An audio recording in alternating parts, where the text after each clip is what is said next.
Sa bandang iyon, doon natin kakapanayamin ang kapitan ng Barangay Kanawan. Ito po si Kapitana, siya po si Ninang Josephine Haleo, siya po yung kapitana ng Barangay Kanawan. Kuwento niya po sa atin kung paano niya pinamamalahan ang kanilang bayan. Ninang Josephine, paano niyo po pinamamalahan ng bayan? Ano yun? Bali, sa bari lang kasi, ang pamamahala sa bari. Pagka mayroon kang gustong ipamalakan, kinakanang nasa katang. Ilang taon na po kayong naninirahan dito sa Barangay Kanawan? Nagsimula ng 1970. Ano po yung mga pangunahing kinabubuhay? Hindi pa yung mga trabaho po ng tao? Ay, pangkasalukuyan sa ngayon, pagka-summer, ang hanap buhay ng mga lalaki, ay, nangunguha ng bee, ng honeybee. Honeybee po, tapos binibenta niyo po. Ay, tapos ito, isasya po dito. Dito, ukra, talong, balabasa, Binibenta niyo po sa bayan. Saan lang po nagagaling yung malaking edad niyo po dito? Kailan pa po simula nagkakaroon po dito? Simula nung dumating si Biasin, hindi ko na lang alam kung anong nangyayari. Senador Biasin po yung tumulong na Senador Biasin. Hindi naman po ba mahirap yung pamamahalan sa mga ganyan? Mahirap, kaya lang, simple, mas maganda rin yung kahit na wala kang kaunting allowance, ay okay lang kasi nga, napapagsakripisyo mo ang kapwa mo. Ayun po, nagkwento na po sa atin ni Kapitana kung paano sila mamuhay dito mga Ayta. Heto naman, nakikita po natin na may kalabaw dito. Heto yung means of transportation nila dito at panghakot ng kalakal sa kanilang kabahayan. Habang naglalakad kami ay nakatawag pansin sa akin ang kanilang public toilet. Kalahin mo, may public toilet din pala sila dito kahit nasa gitna sila ng kabundukan.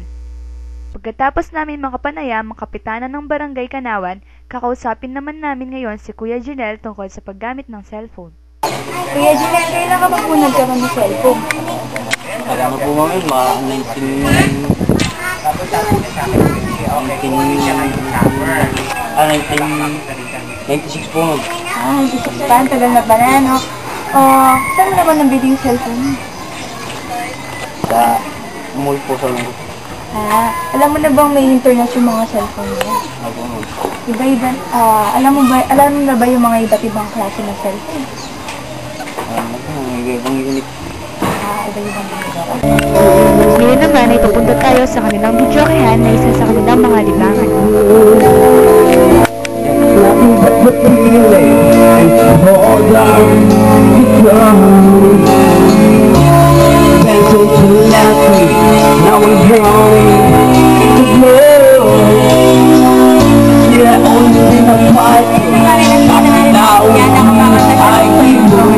Sino nga ba ang magkakahalang sa ganitong oras na lugar ay enjoy na ang tao magkakanta dito?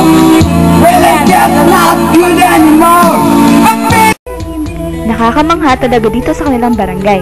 Imagine, sa gitna ng kabundukan ay may makikita kang videokehan na usually nasa kabayanan lang makikita. Kaya di ko na rin napigilan ang aking sarili na makikanta sa kanila. Ngayon naman, pupunta tayo sa bahay ng isa rin sa namumuno sa kanilang lugar. Magandang araw po, kuya. Magandang araw naman po. Ang po si Joseph Sanonga, sa Tribal Council, Community Coordinator. Ako po yung isa rin namumuno dito. Pagka wala si Kapitana, halos ako din yung umuupo para kung ano yung mga gagawin sa aming community. Ano po yung trabaho niyo dito, kuya? Community Coordinator. Maliban po sa pagsasaka, ano naman po yung kaya niyo pang gawin? Marunong din ako mag-drive, hindi lang sa katutubo. Marunong din ako mag-kabit ng mga electrical, negative positive lang naman yan. No?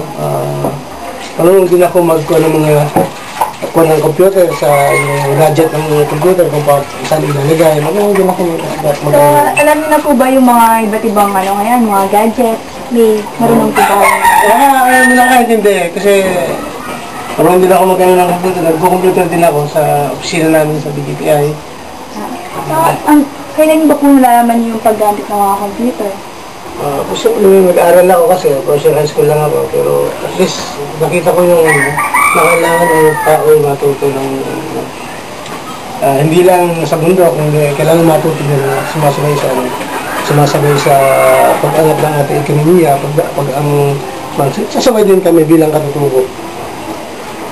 Ayun po, nakausap natin po si Ginoong Joseph Salonga. Nalaman po natin sa kanila na hindi lamang po pala pagsasakang alamgad dito. Marunong silang gumamit ng iba't ibang gadgets.